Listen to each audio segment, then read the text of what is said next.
Hello, everyone. So, today what we've got is we are reading the first book in this series.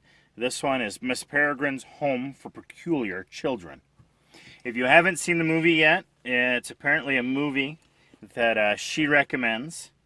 It's a little scary. I mean, it's a Tim Burton film, so it's kind of got that little bit of ooh, feeling. But it's a really good feeling. It's something about being different, but being able to see that being different is not necessarily bad.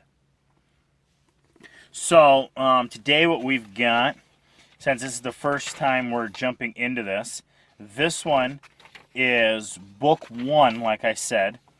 Kind of gives you throughout this book, too, a few little fun pictures to get you kind of started with, to show that, you know, this is kind of a few of the pictures that they used in the movie.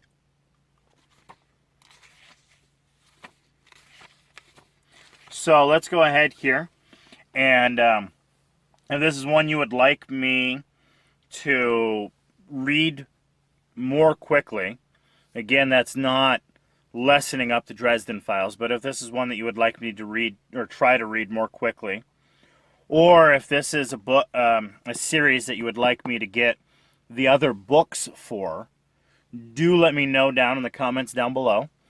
And please,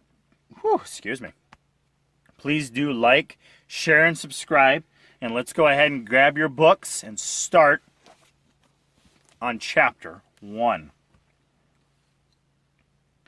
I spent the last afternoon of before constructing the 1/10,000 scale replica of the Empire State Building from boxes of adult diapers.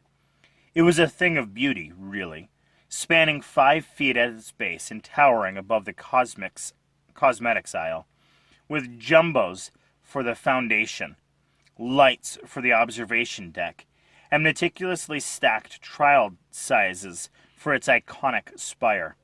It was almost perfect, minus one crucial detail. "You used Neverleak," Shelley said, eyeing my craftsmanship with a skeptical frown. "The sales on Stay Tight." Shelley was the store manager, and her slumped shoulders and dour expression were as much a part of her uniform as the blue polo shirts we all had to wear. "I thought you said Neverleak," I said, because she had. "Stay Tight," she insisted, shaking her head regretfully, as if my tower were a crippled racehorse that she the bearer of the pearl-handled pistol.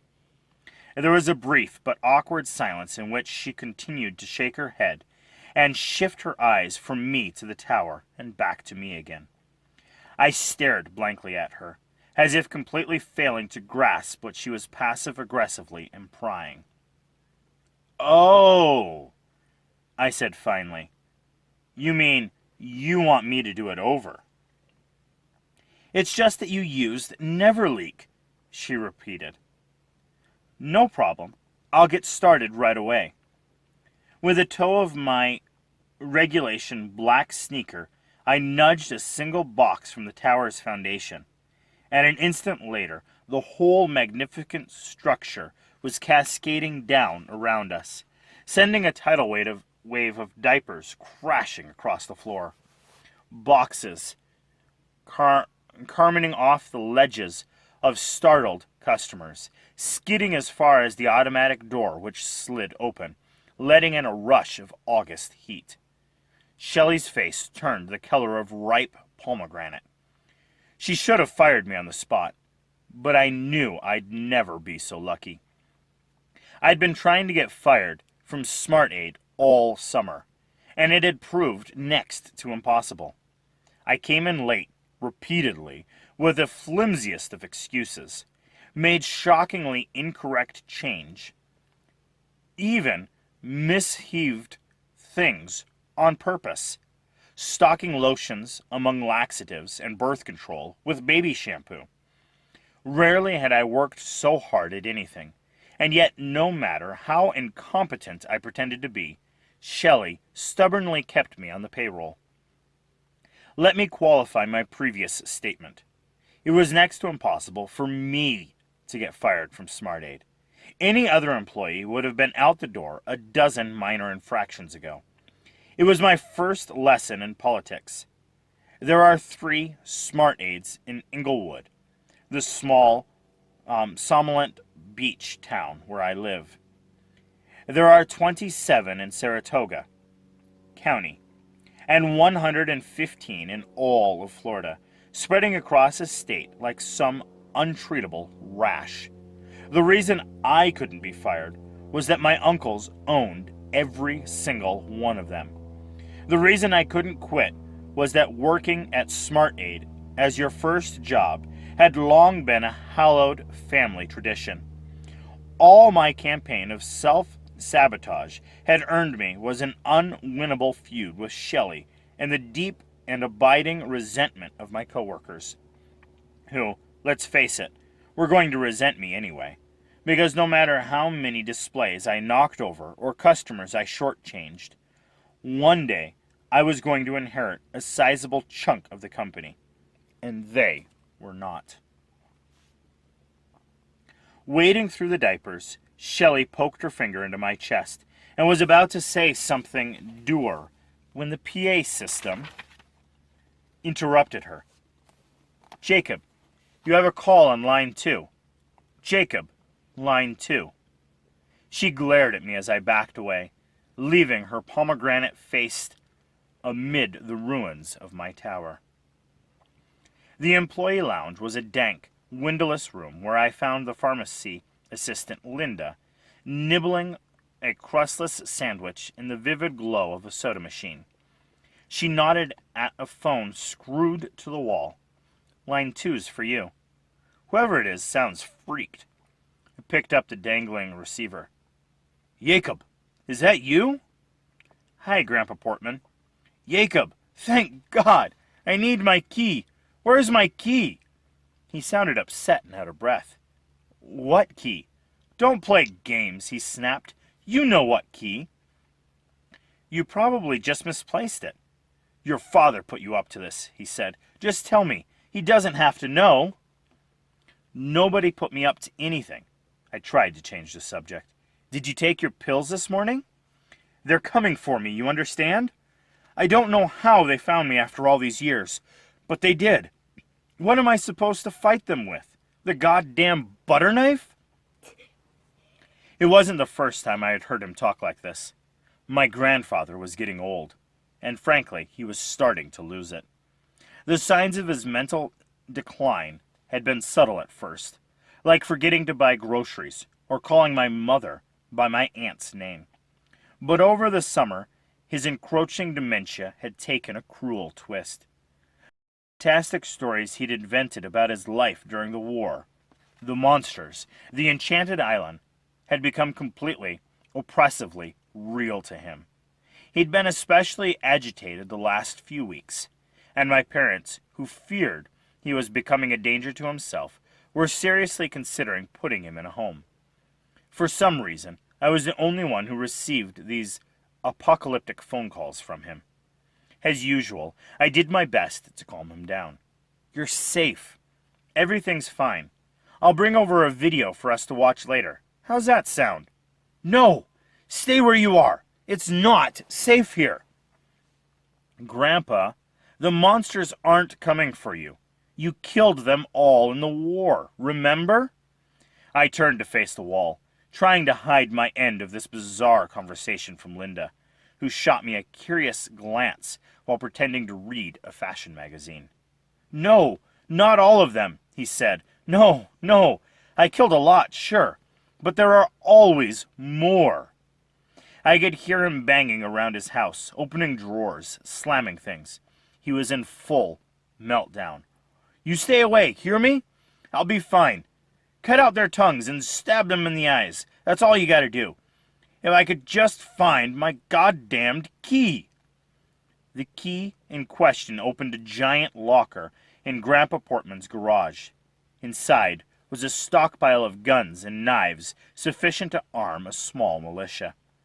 He'd spent half his life collecting them, traveling to out-of-state gun shows, going to long hunting trips, and dragging his reluctant family to rifle ranges on sunny Sundays so that they could learn to shoot. He loved his guns so much that sometimes he even slept with them. My dad had an old snapshot to prove it. Grandpa Portman napping with a pistol in his hand.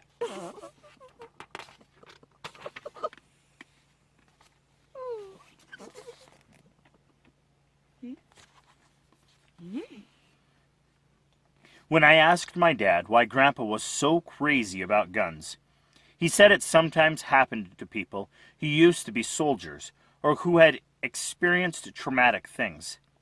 I guess that after everything my grandfather had been through, he never really felt safe anywhere, not even at home.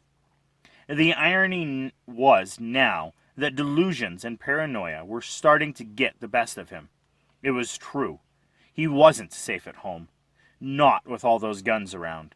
That's why my dad had swiped the key. I repeated the lie that I didn't know where it was. There was more swearing and banging as Grandpa Portman stomped around looking for it. "Faugh!" he finally said. "Let your father have the key if it's so important to him. Let him have my dead body, too." I got off the phone as politely as I could and then called my dad. "Grandpa's flipping out," I told him. "Has he taken his pills today?" "He won't tell me. Doesn't sound like it, though." I heard my dad sigh. "Can you stop by and make sure he's okay? I can't get off work right now." My dad volunteered part-time at the bird rescue, where he helped rehabilitate snowy egrets hit by cars and pelicans that had swallowed fishhooks.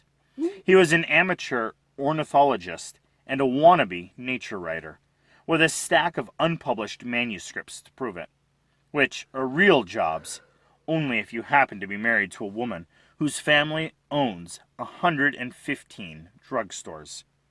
Of course, mine was not the realest of jobs either, and it was easy to ditch whenever I felt like it. I said I would go. "Thanks, Jake. I promise we'll get all this grandpa stuff sorted out soon, okay?" "All this grandpa stuff?" "You mean put him in a home," I said. "Make him someone else's problem. Mom and I haven't decided yet." "Of course you have." "Jacob?" "I can handle him, Dad. Really." "Maybe now you can, but he's only going to get worse." "Fine, whatever." I hung up and called my friend Ricky for a ride. 10 minutes later, I heard the unmistakable throaty honk of his ancient Crown Victoria in the parking lot. On my way out, I broke the bad news to Shelley. Her tower of stay-tight would have to wait until tomorrow. "Family emergency," I explained. "Right," she said. I emerged into the sticky, hot evening to find Ricky smoking on the hood of his battered car. Something about his mud-encrusted boots and the way he let smoke curl from his lip and how the sinking sun lit his green hair reminded me of a punk, redneck James Dean. He was all of those things, a bizarre cross-pollination of subcultures, possibly only in Florida. He saw me and leaped off the hood. "You fired yet?" he shouted across the parking lot. "Shh!" I hissed, running toward him. "They don't know my plan."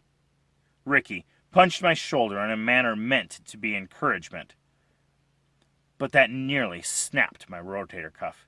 "Don't worry, Special Ed. There's always tomorrow." He called me Special Ed because I was in a new gifted classes, which were, technically speaking, part of our school's special education curriculum, and subtly of non-manicular that Ricky found endlessly amusing. That was our friendship. Equal parts irritation and cooperation. The cooperation was an unofficial brains for bronze trade agreement we'd worked out in which I helped him not fail English, and he helped me not get killed by the rided-out psychopaths who prowled halls of our school. That he made my parents deeply uncomfortable was merely a bonus. He was, I suppose, my best friend, which is a less pathetic way of saying he was my only friend. Ricky kicked the ground Vic's passenger door, which was how you opened it, and I climbed in. The Vic was amazing, a museum-worthy piece of unintentional folk art. Ricky bought it from the town dump with a jar of quarters, or so he claimed. A pedigree whose odor even the forest of air freshener trees he'd hung from the mirror couldn't mask. The seats were armored with duct tape so that the errant upholstery springs wouldn't find their way up your ass. Best of all was the exterior. A rusted moonscape of holes and dents, the result of a plan to earn extra gas money by allowing drunken partygoers to whack the car with a golf club for $1 a swing. The only rule which had not been rigorously enforced was that you couldn't aim at anything made of glass. The engine rattled to life in a cloud of blue smoke. As we left the parking lot and rolled past strip malls toward Grandpa Portman's house, I began to worry about what we might find when we got there. Worst-case scenarios included my grandfather running naked in the street, wielding a hunting rifle, foaming at the mouth on the front lawn, or lying in wait with a blunt object in hand. Anything was possible. And that this would be Ricky's first impression of a man I'd spoken about with reverence made me especially nervous. The sky was turning the color of a fresh bruise as we pulled into my grandfather's kitchen. A bewildering labyrinth of interlocking cul-de-sacs, known collectively as Circle Village. We stopped at the guard gate to announce ourselves, but the old man in the booth was snoring and the gate was open, as was often the case, so we just drove in. My phone chirped with a text from my dad asking how things were going, and in the short time it took me to respond, Ricky's managed to get us completely, stunningly, lost. When I said I had no idea where we were, he cursed and pulled a succession of squealing U-turns, spitting arcs of tobacco juice from his window as I scanned the neighborhood for a familiar landmark. It wasn't easy, even though I'd been to visit my grandfather countless times growing up, because each house looked like the next, squat and boxy, with minor variations, trimmed with aluminum siding or dark 70s wood, or fronted by plaster colonnades that seemed almost delusionally aspirational. Street signs, half of which had turned a blank and blistered white from sun exposure, were little help. The only real landmarks were bizarre and colorful lawn ornaments, of which Circle Village was a veritable open-air museum. Finally, I recognized a mailbox held aloft by a metal butler that, despite his straight back and snooty expression, appeared to be crying tears of rust. I shouted at Ricky to turn left. The Vic's tires screeched, and I was flung against the passenger door. The impact must have jarred something loose in my brain, because suddenly the directions came rushing back to me. Right at the flamingo orgy, left at the multi-ethnic roof Santas, straight past the pissing cherubs. We went past the cherubs. Ricky slowed to a crawl and peered doubtfully down my grandfather's block. There was not a single porch light on. Not a TV glowing behind a window. Not a town car in a carport. All the neighborhoods had fled north to escape the punishing summer heat, leaving yard gnomes to drown in lawns gone wild and hurricane shelters shut tight, so that each house looked like a little pastel bomb shelter. "Last one on the left," I said. Ricky tapped the accelerator and we sputtered down the street. At the fourth or fifth house, we passed an old man wearing something and watering his lawn. He was bald as an egg and stood in a bathrobe and slippers, spraying the ankle-high grass. The house was dark and shuttered like the rest. I turned to look, and he seemed to stare back, though I couldn't have. I realized with a small shock, because his eyes were perfectly milky white. That's strange, I thought. Grandpa Portman never mentioned that one of his neighbors was blind. The street ended at a wall of scrub pines, and Ricky hung a sharp left into my grandfather's driveway. He cut the engine, got out, and kicked my door open. Our shoes hushed through the dry grass to the porch. I rang the bell and waited. A dog barked somewhere, a lonely sound in the muggy evening. When there was no answer, I banged on the door, thinking maybe the bell had stopped working. Ricky swatted the gnats that had begun to clothe us. "Maybe he stepped out," Ricky said, grinning. "Hot date." "Go ahead and laugh," I said. "He's got a better shot than we do any night of the week. This place is crawling with eligible widows." I joked, only to calm my nerves. The quiet made me anxious. I fetched the extra key from its hiding place in the bushes. "Wait here." "Like hell I am." "Why?" "Because you're 6'5" and have green hair, and my grandfather doesn't know you and owns a lot of guns." Ricky shrugged and stuck another wad of tobacco in his cheek. He went to stretch himself on a lawn chair as I unlocked the front door and stepped inside. Even in the fading light, I could tell the house was a disaster. It looked like it had been ransacked by thieves. Bookshelves and cabinets had been emptied. The knickknacks and large print Reader's Digest had been thrown across the floor. Couch cushions and chairs were overturned. The fridge and freezer doors hung open, their contents melting into sticky puddles on the linoleum. My heart sank. Grandpa Portman had really, finally lost his mind. I called his name, but heard nothing.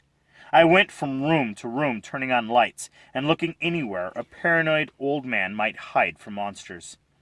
Behind furniture, in the attic crawlspace, under the workbench in the garage. I even looked behind his weapon cabinet, though, of course, it was locked. The handle ringed by scratches where he tried to pick at it.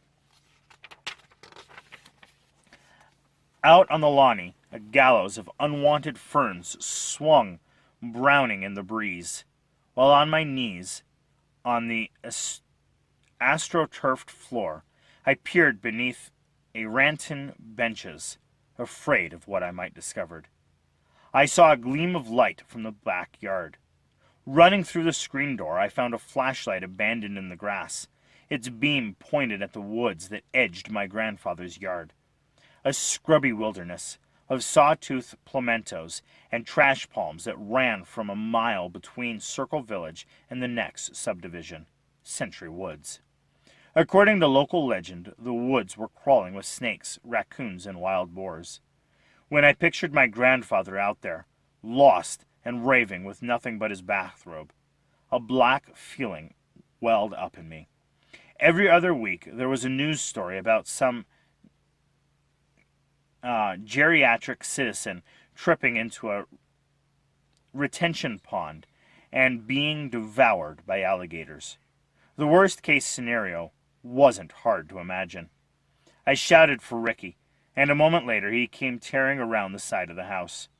Right away, he noticed something I hadn't, a long, mean-looking slice in the screen door. He let out a low whistle. "That's a hell of a cut. Wild pig could have done it, or maybe a bobcat. You should see the claws on them things." A peal of savage barking broke out nearby. We both started, then traded a nervous glance. "Or a dog," I said. The sound triggered a chain reaction across the neighborhood, and soon barks were coming from every direction. "Could be," Ricky said, nodding. "I got a .22 in my trunk. You just wait," and he walked off to retrieve it. The barks faded, and a chorus of night insects rose up in their place, droning and alien. Sweat trickled down my face. It was dark now, but the breeze had died, and somehow the air seemed hotter than it had all day. I picked up the flashlight and stepped toward the trees. My grandfather was out there, somewhere. I was sure of it. But where? I was no tracker, and neither was Ricky. And yet something seemed to guide me anyway. a quickening in the chest, a whisper in the viscous air, and suddenly I couldn't wait another second. I tromped into the underbrush like a bloodhound scenting an invisible trail. It's hard to run in a Florida woods, where every square foot not occupied by tree is bristling with thigh-high palmetto spears, nets of entangled skunk vine. But I did my best, calling my grandfather's name and sweeping my flashlight everywhere. I caught a white glint out of the corner of my eye and made a beeline for it. But upon closer inspection, it turned out to just be a bleached and deflated soccer ball I'd lost years before. I was about to give up and go back for Ricky when I spied a narrow corridor of freshly stomped palmettos not far away. I stepped into it and shone my light around. The leaves were splattered with something dark. My throat went dry. Steeling myself, I began to follow the trail. The further I went, the more my stomach knotted, as though my body knew what lay ahead and I was trying to warn me. And then the trail of flattened brush widened out, and I saw him. My grandfather lay face down in a bed of creeper. His legs sprawled out and one arm twisted beneath him as if he'd fallen from a great height. I thought surely he was dead. His undershirt was soaked with blood, his pants were torn, and one shoe was missing. For a long moment I just stared, the beam of my flashlight shivering across his body. When I could breathe again, I said his name, but he didn't move. I sank to my knees and pressed the flat of my hand against his back. The blood that soaked through was still warm. I could feel him breathing ever so shallowly. I slid my arms under him and rolled him onto his back. He was alive, though just barely. His eyes glassy, his face sunken and white. Then I saw the gashes across his midsection and nearly fainted. They were wide and deep and clotted with soil, and the ground where he'd lain was muddy from blood. I tried to pull the rags of his shirt over the wounds without looking at them. Then I heard Ricky shout from the backyard. "I'm here!" I screamed, and maybe I should have said more, like danger or blood, but I couldn't form the words.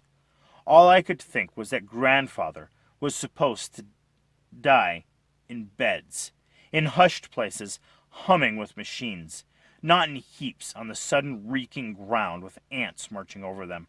A brass letter opener clutched in one trembling hand. A letter opener. That was all he had to defend himself. I slid it from his fingers, and he grasped helplessly at the air, so I took his hand and held it. My nail-bitten fingers twinned with his, pale and webbed with purple vines. "I have to move you," I told him, sliding one arm under his back and another under his legs.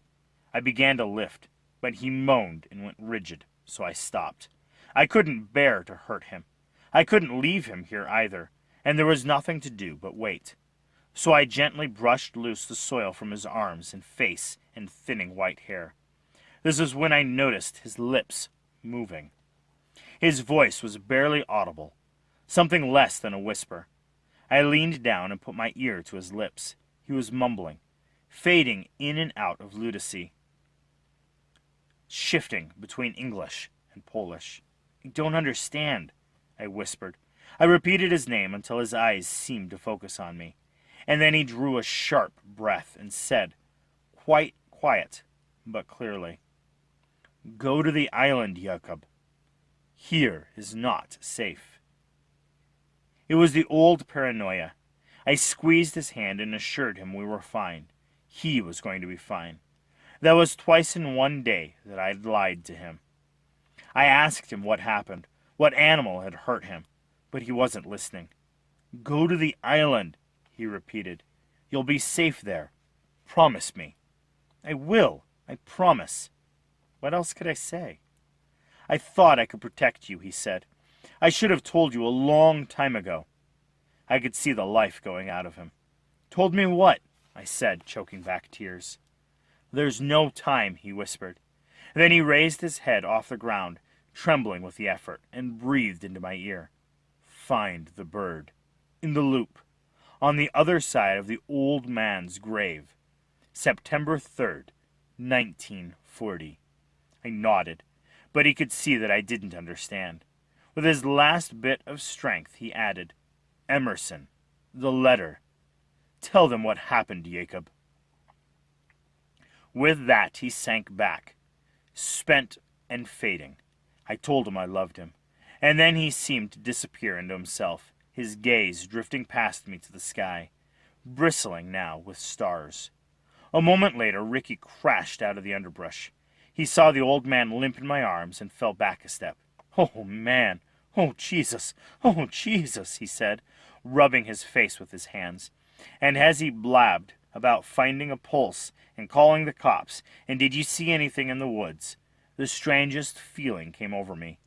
Let go of my grandfather's body and stood up, every nerve ending tingling with an instinct I didn't know I had. There was something in the woods, all right. I could feel it. There was no moon and no movement in the underbrush, but our own. And yet somehow I knew just when to rise my flashlight and just where to aim it. And for an instant, in that narrow cut of light, I saw a face that seemed to have been transplanted directly from the nightmares of my childhood.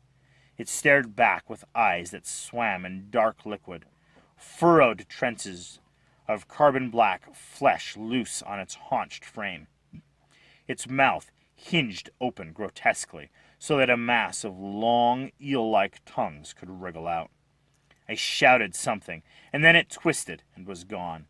Shaking the brush and drawing Ricky's attention, he raised his .22 and fired. Pap, pap, pap, pap, pap, saying, What was that?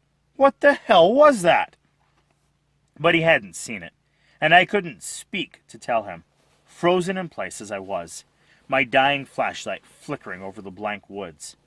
And then I must have blacked out, because he was saying, Jacob, Jake, hey, Ed, are you okay or what? And that was the last thing I remembered. Thank you for listening to Chapter 1 of Miss Peregrine's Home for Peculiar Children. Do stay tuned for Chapter 2. And as we continue on, let me know if this is something that you want me to continue, something that you want me maybe to read the next books of. And thank you very much for joining me. You all have a wonderful and blessed day.